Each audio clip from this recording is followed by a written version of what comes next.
U.S. out of the Middle East. The road to peace. U.S. out of the Middle East. U.S. out of the Middle East. The road to peace. U.S. out of the Middle East. Awesome. Thank you all so much. Are we ready for our next speaker? Yeah. All right. It's going to be Meghan from Peace Action Cleveland. Thank you so much, Meghan. Can we give a hand for Meghan?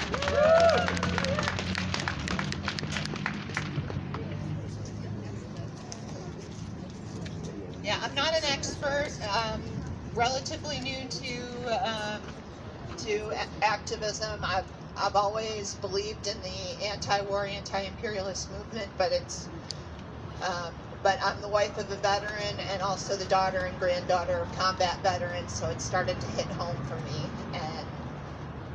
and I'm absolutely serious about ending the endless wars all over the world.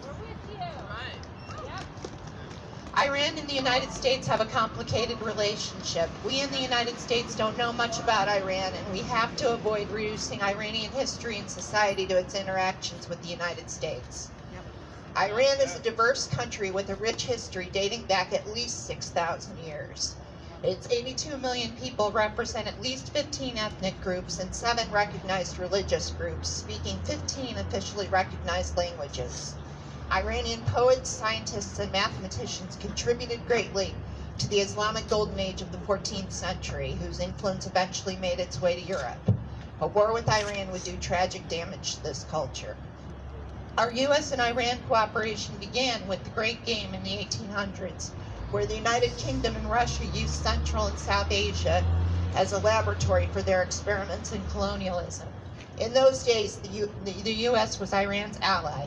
This continued through World War II, despite bombing by our allies, the United Kingdom and the Soviet Union, and also through the early days of the Cold War. But then, in 1953, the CIA and MI6 instigated a coup d'etat in the interest of protecting American and British oil interests.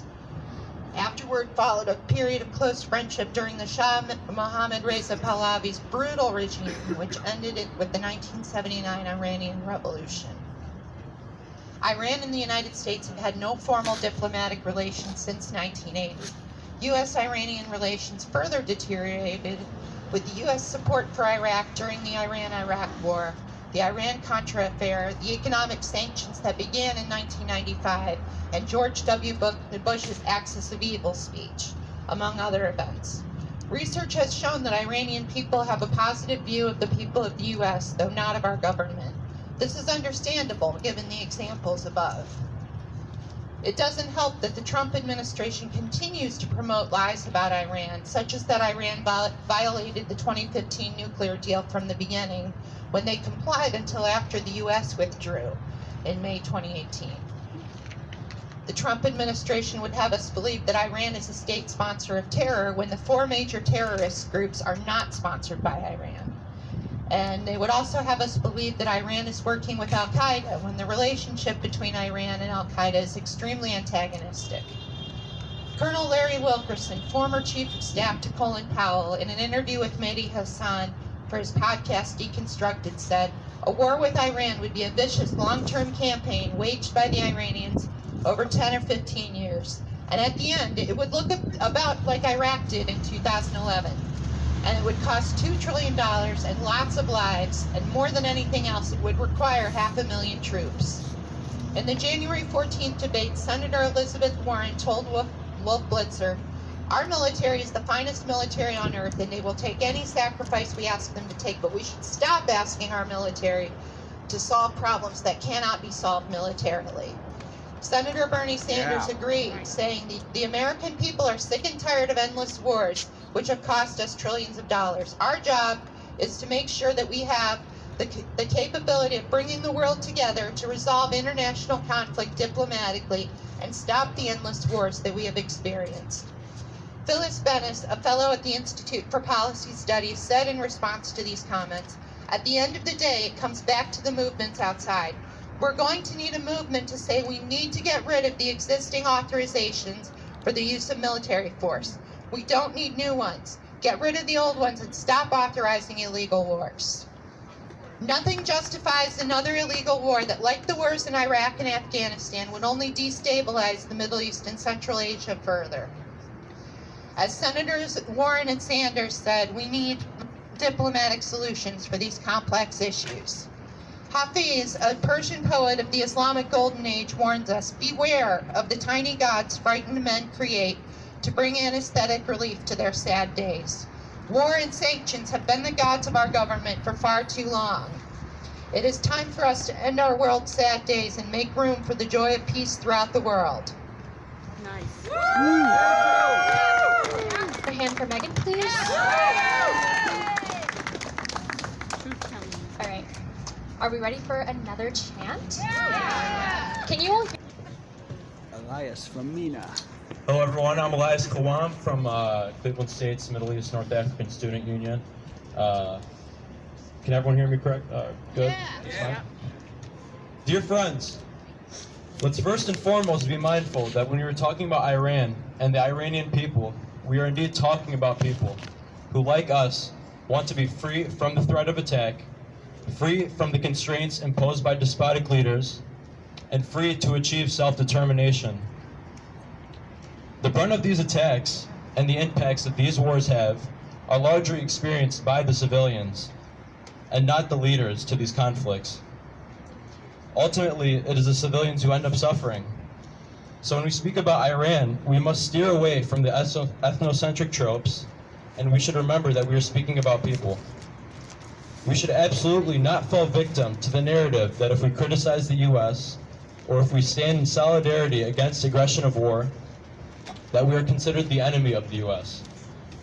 Do not fall victim to this propaganda which is spread by corrupt leaders who have no regard for human lives abroad. I'd like to remind you guys that there have been 70 years of US aggression against Iran, approximately. Starting in 1953 with the CIA coup that toppled Prime Minister Mossadegh, and in 1980 when the US backed Saddam Hussein's war in Iran, as well as in 1988 when the US shot down an Iranian airline that killed almost 300 people, which 60 of them were children. These are just to name a few, but this is an example of the imperialist and colonialist mindset that the US has been proven and rightly characterized of. Unnecessary regime change wars have been a forte of the United States. What we recently have witnessed with the imposed crippling sanctions, as well as the assassination of General Qasem Soleimani, was clearly an act of a provocation of war with Iran. So now what exactly is America and this administration trying to achieve with these attacks? Is it to make America safer? No! No! Is it to secure American lives from violence? No! Is it to make America great? No! The people of this country refuse to equate war with excellence. The fact of the matter is that the airstrikes on Qasem Soleimani do not make Americans safer. The strikes were an outright aggression of war that does not do nothing but jeopardize the safety of Americans, as well as the people of the Middle East. Now, coming from a college student, the youth specifically recognize this act for what it is: an attempt by the old colonialist regime of Americans to return to a national identity that is complicit in waging imperialist campaigns to secure American interests. However, that is not our America. Trump is a con man, a hypocrite, a liar, a coward, a warmonger, a narcissist, and I could probably keep going on. But let this be the most important lesson from the last 3 years, is that this man and the people he surrounds himself with are liars. And he lies every single day. Even with yesterday, as an example, Mr. Trump dismissed any casualties after an Iranian airstrike hitting a U.S. airbase, when it actually resulted in about 40 troops with brain injuries. So he lied about that. And the facts that surround these conflicts are indeed important, and we must adamantly demand the truth and do not take anything this administration says at face value.